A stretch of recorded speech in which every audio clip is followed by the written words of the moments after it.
When all components are dry, reassemble your mask ready for use. Reassembling the Mirage FX is very easy, but if you are ever unsure, you can refer to your user guide for step-by-step instructions. Firstly, ensure the cushion is oriented correctly by aligning the top cushion tab with the recess in the top of the mask. Gently pull the cushion through the front of the mask frame until the cushion locks securely into place.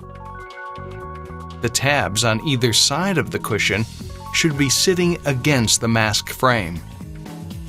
Ensure the cushion is not twisted or distorted. Next, attach the top headgear straps to the frame by looping onto each of the upper headgear hooks, like this. Replace the elbow by pressing the side tabs and pushing into the mask. Your mask is now fully reassembled and ready for your next night of restful sleep.